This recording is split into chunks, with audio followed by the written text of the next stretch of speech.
and Jesus comes out of John and leads into Paul. And so it makes sense to me that he's got to be a carrier of eschatology himself. It would be very strange if he submitted himself to John, who was all about eschatology, but Jesus wasn't about eschatology or wasn't into eschatology. And then as soon as he's gone, we get Paul, who again is into eschatology, but Jesus wasn't. That doesn't make sense to me. So, do you think your conclusion was influenced by your first historical Jesus teacher, Albert Schweitzer? Do you think so? Well, so I don't know. Maybe. On the other hand, one of the great I'm just curious. British, one of the great British scholars of the 20th century was a man named C.H. Dodd. And C.H. Dodd was the teacher of my own teacher, W.D. Davies. And I've always loved Dodd. I loved his books. He was probably my favorite scholar as a young person. And Dodd had an opposite view of Schweitzer. He disagreed with Schweitzer and eschatology. And I do remember struggling with the question, who is right? Who is right? Which one of these two great scholars is right? I finally decided that Schweitzer was. But I really think if I could have just picked one, I would have preferred Dodd be right. Okay? I think I would have preferred that. I don't know what the psychological reasons are, but I do think that on paper, the better arguments are on Schweitzer's side than on Dodd's side. Thank you. Right. So you criticized the study method that immediately excludes the miraculous events without any proper reasons. What is your criticism of this method? How can we reconcile these shocking miracle stories in the Gospels with our common sense of 21st century? Okay, so my view here is a bit strange or idiosyncratic. So I suppose most people who write on the Gospels tend to fall into one of two camps. On the one hand, they don't think miracles are possible. They don't happen at all. Yeah. There's another camp, are mostly Orthodox or evangelical Protestants, and they will say that the miracles of Jesus happen because they're well attested, or he was the Son of God. They might have theological reasons. So my strange view, so take this with a grain of salt, or whatever the equivalent Korean expression is, but I actually don't think that the world is a very tame place. I actually think that if you listen to people and you look around, this is a very strange world. So I am convinced that sometimes people are healed in inexplicable ways. I think the documentary evidence is in on that. Right? I think sometimes people see what's happening in the future.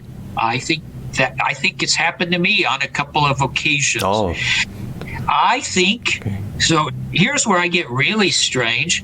I think some of the stories of saints or holy people glowing are historical and true. Now, I could go on and tell you all the other strange things I think.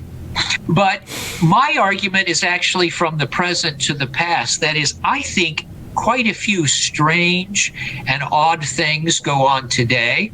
And that, for me, ups the odds that strange things could go on in another time and place.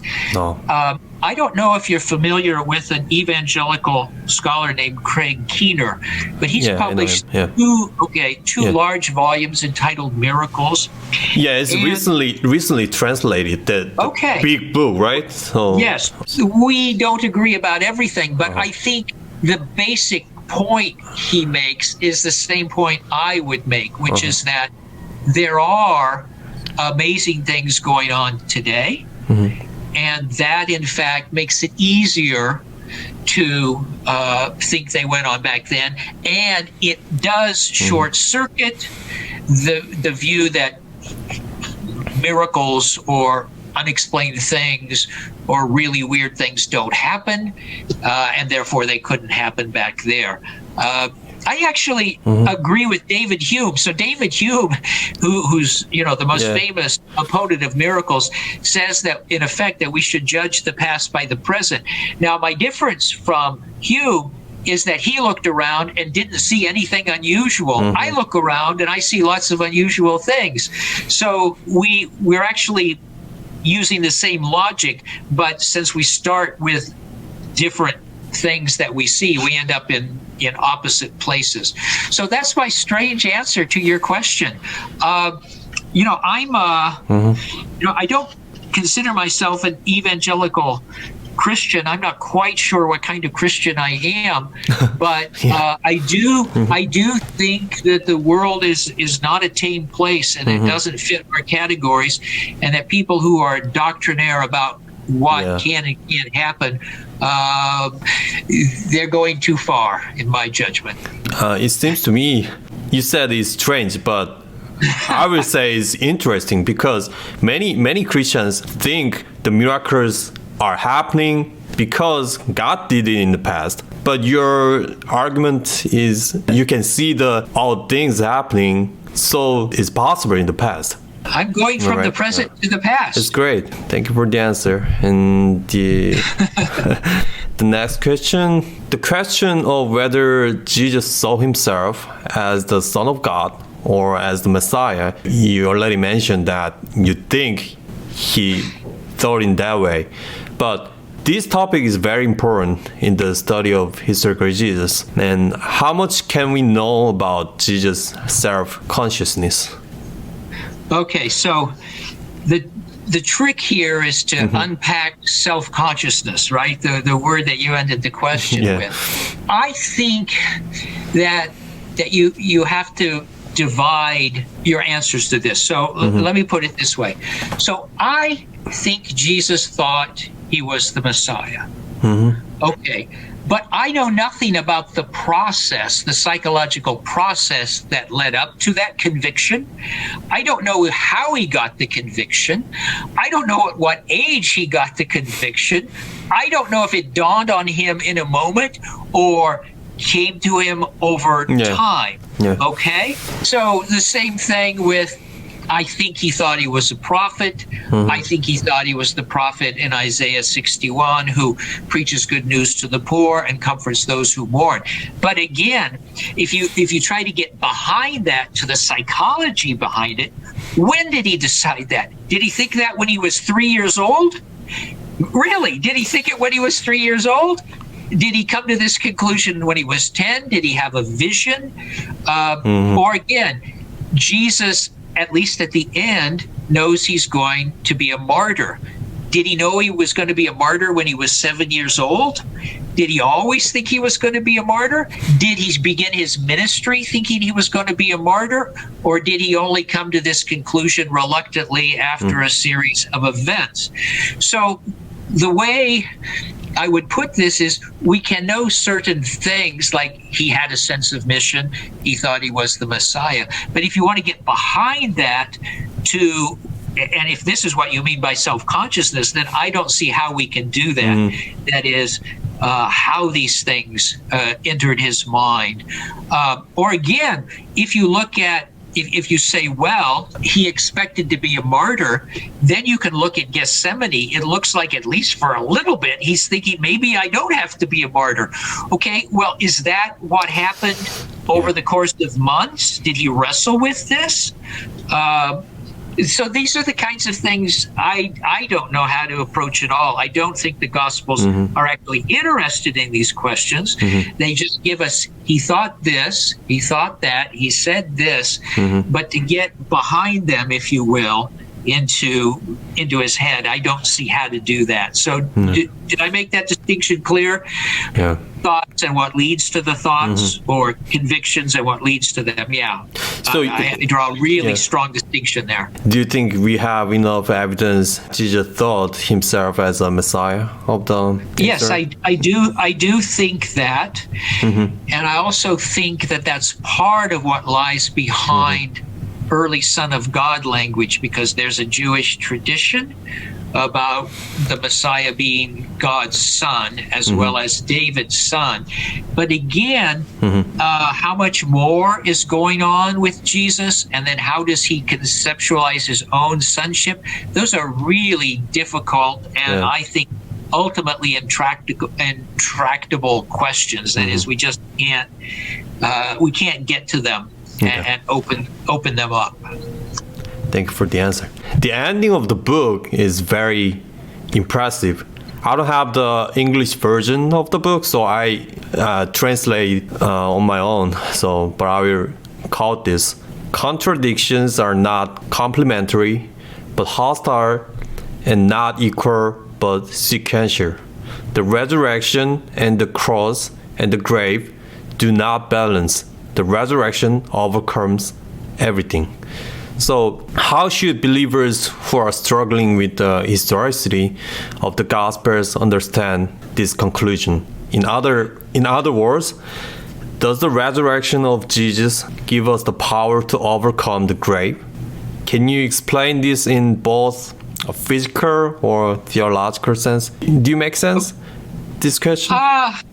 Let me take a stab at this and see whether I'm anywhere where you want me to be. So, again, I would draw a distinction here, and then you can tell me whether it's the right distinction. But I think there is a way of thinking theologically, and then there's a way of thinking historically. Now, I recently did write a big book on the resurrection, and skeptics don't like it, and some evangelical apologists don't like it. My own view is that the evidence is consistent with Christians believing that Jesus rose from the dead or that God raised him from the dead. But I don't think the evidence is such as to be overwhelmingly compelling to a neutral observer, all right? And I actually think the notion that history could prove faith or history can establish that Jesus rose from the dead is probably a bad idea that comes up in the 18th century for the first time, all right? So if you're looking for history to prove everything, I'm not in that camp. Again, history deals with probabilities, and as one of the great church fathers, Origen, said, one of the hardest things to do is to show that something happened, even if it happened. And I've thought about this a great deal. He's right. And people often expect too much of historians. They expect us to be able to prove or disprove everything. But we can't do that. And with regard to Christian faith isn't the conclusion of historical study. It comes about in other ways, including experiential ways, right? So maybe that's part of the answer. If you want to say, well, okay, I'm having doubts about the resurrection of Jesus, will the historian resolve all my doubt? Well, some apologists will try to, but I'm not going to claim I can do that, okay? But theologically, I think what I was getting at there was maybe two things. First of all, it is the case that in the New Testament, the resurrection doesn't balance the crucifixion. It sort of annuls it from one point of view. What I mean by that is that the crucifixion is the rejection of Jesus. It's humanity's no, or the no of a group of people. We reject this person, he's wrong, we don't like him, get rid of him, and so on. The resurrection then is God's undoing of that judgment, or a reversal of that judgment, or a showing that that judgment is wrong, okay? So that is just one of the basic ideas in the speeches of Acts, and it runs throughout the New Testament. But I think there's more than that for people. And the resurrection isn't just the vindication of Jesus. It's also a statement about possibilities for the rest of us. So many Christians have thought about Jesus' resurrection and thought, oh, well, if Jesus rose from the dead, then there's a life after death. So there's a possibility for me to have a life beyond this one. And I'm very much into thinking like this. So I don't know if you're familiar with the old icons of Jesus's resurrection, but the earliest depictions of this from the first millennium don't just have Jesus rising from the dead by himself. They actually have him coming out of Hades, and his hands are down, and he's gripping the hands of Adam and Eve, and he's pulling them up. And then surrounding him are Moses and David and other saints. And the message then is that the resurrection of Jesus isn't just the vindication of Jesus, but it's somehow victory over death, and not just for Jesus, but for the saints or for humanity or the descendants of Adam and Eve. And I'm very much attracted to that view of things. I don't know if Korean churches recite the Apostles' Creed, and if they do they have the little clause descended into hell? Are you familiar with that or not? I'm familiar with that. We do call the creed, but the deleted version. That sentence is deleted. That sentence is deleted. Okay. Yeah. There are historical reasons why Protestants deleted that, but it's there, early on. And my point here is that whether you want to understand it as a symbol or call it mythology or something, early Christians, this was a very popular idea, thought, well, Jesus must have some relationship to the people who died before he showed up. I mean, what happens to them, right? And the way they conceived this popularly was, well, between his death and his resurrection, he must have gone to the land of the dead, and he must have freed people from the land of the dead. It's even in the Bible, right? There are a couple of verses where, this idea might be going on. Peter preaches to the spirits in prison, which is a really odd text, right? Really hard to understand. It's hard to figure out, but I do know that early Christians had no trouble understanding it. They thought that it was a reference to Jesus freeing the dead. So how early that belief is, I don't know. It might be first century. It might be early second century. In any case, even if you don't accept that literally, I think it's a beautiful symbol or statement or myth that this event opens up a possibility or a world for everybody else. It's not just, if you will, about Jesus. So I can speak theologically, but I can't get to what I just said purely on historical grounds. I think historians are very limited. And by the way, that's why we have theologians and philosophers and other people to think with us, because if historians could prove Jesus rose from the dead, then they could do everything, and we wouldn't need anybody else. But it's just not true. Thank you for the answer. We're heading to the end, and what can we expect from future research on the historical Jesus? How much will we learn about Jesus through this research, and how will this impact the faith of average Christians? Okay, so that's a huge question, and of course, in this regard, I can't see the future, but I can extrapolate from what has been going on during my lifetime. So, archaeologists continue to work in Israel. They continue to dig up new and interesting things. We know a lot more about the temple now than we did 50 years ago. We know a lot more about Galilee. Jesus is Galilee, first century Galilee, than we knew 50 years ago. So these things are all very interesting and fill in gaps in our knowledge and help us with background information. The same thing goes from the ongoing study of Dead Sea Scrolls and intertestamental Jewish literature and even rabbinic literature. Scholars are improving their methods and seeing things that they didn't see before. And so I think the future is open here, right? And that we will continue to learn. But you also asked, what's the impact on the church? And so one thing is that the knowledge from the quest and from the areas of study I just indicated, they actually go into the commentaries. We have commentaries that are coming all the time. And pastors, when they preach their sermons, read from commentaries. So even when an audience doesn't know anything about the quest for the historical Jesus, or the things I just talked about, they do enter the commentaries that the pastors use, and so indirectly they get influenced by the new knowledge. So that's one thing. What I would hope for, though, is I would hope that the study of the historical Jesus helps us to be what I would call anti-docetic. And by that I mean there is often a tendency to think that Jesus wasn't really a human being, right?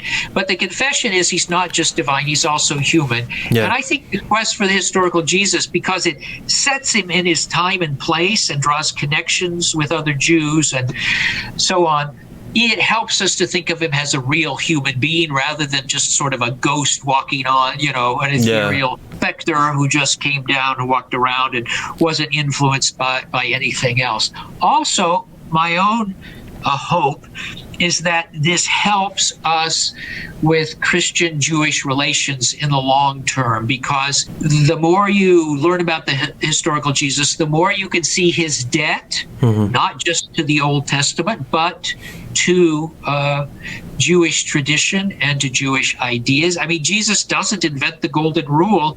He's taking it from his Jewish tradition.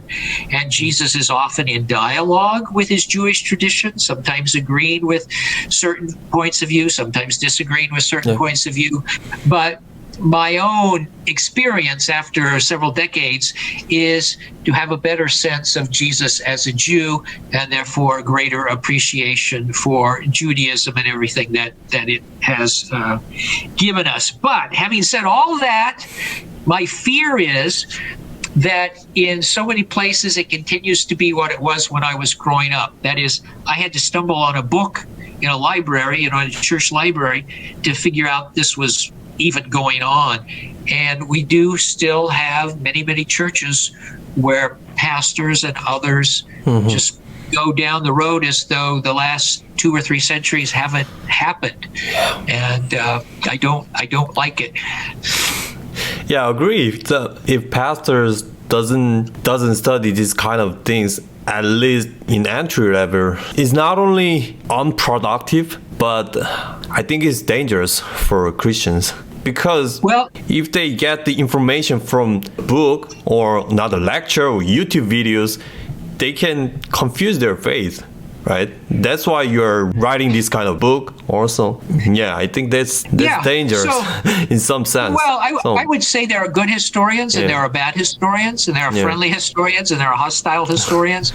And also, the internet, as you know, is full of nonsense and unbelievable stuff. And it would be nice if pastors were educated and could help people a little bit. I don't have any idea whether you're familiar with the novel that was published maybe 20 years ago called The Da Vinci Code. The Da Vinci Code was I read it. It was a best-selling novel, and they made a movie about it. But what really scared me is that after it came out, so many people in our church asked the pastor whether it was all true, that he had to have Wednesday night meetings on the book. And the point was that the people in the congregation didn't know anything about history. They didn't know how to judge, They don't have the answer for that. They kind of it's just ridiculous. It's preposterous. All you have to have is a decent historical education to know that it's all nonsense. But we have people in the churches who don't have that knowledge. So you're right. That's a problem. Yeah, I agree with you. Thank you. Okay, so our last question is, your book has been recently translated into Korean, but it was actually published in 2009, so it has been like 12 years. So a lot of time has passed since then. Have there been any notable changes or developments in your thinking about the study since the publication of this book? Or is there anything you'd like to add to the interview before we close it? I am in the process of changing my mind on some matters having to do with Jesus and eschatology, but that's complex, and so I'm not going to go into it here. But I could say this about the field. When I wrote that book, I was complaining about the so-called criteria of authenticity. Now, the details of what those are don't matter here, but it's a particular way of going about reconstructing Jesus, and I was very critical of it. And it seems to me that since that book has been published, the number of people who are agreeing with me on this has continued to grow, so that we now have some other options as to how to go about business. So I feel sort of vindicated on that one. And the other thing is that in that book, as in another one published a couple of years later, I argued that Jesus himself had a sort of high Christology, or very high self-conception. And given how I was trained and my background, that seemed to be pushing the boundaries. But I think that also is gaining more and more support from recent studies. So I also think I'm beginning to feel vindicated on that matter. As to the last question, any more thoughts? I'll just say that this field, whatever the churches do, it goes on. And people enter the field, and people write books, and people write articles. And if the church ignores it, it ignores it, I think, at great cost, and it's not profitable. I think it's just to put your head in the sand and ignore what's going on about Jesus and about the Gospels. And not only that, but I guess my last comment is, I just think this is an absolutely fascinating subject. It's just fascinating. Yeah. And if you're a Christian, especially. Yeah, but even if you're not a Christian, it's really interesting because almost everybody's interested in Jesus. And how do you explain the fact that these early Christians so quickly came up with these beliefs about him, right? He rose from the dead, he's divine, and he's coming back again. It's all just absolutely fascinating, even on purely historical grounds. But when you add the theological interests that I have, and that you have, and that Christians in general have, then it's all the more interesting, or it seems to be, it should be, which is one of the reasons I spent my whole life on it. You know, I wrote a book on Jesus, and then I wrote a second book on Jesus, and then I wrote a third book on Jesus, and I wrote another book on Jesus, and I can't stop because it's just so hypnotic. It's just so interesting. Yeah, thank you for the answer. So I hope your other books will be translated in Korean. if the Korean publishers are watching this, please contact the doctor, the Ellis or agency, whatever. I hope your every books will be translated. Thank you for the interview, and it was great chance to have very thoughtful knowledge from you as an expert. I really enjoyed it, so thank you. Thank you very much for having me. I also enjoyed it. Yeah. I'll see you when your next book will be translated in Korean. Okay. I wish you the best. Yeah. Take care. Bye-bye. Take care. Bye.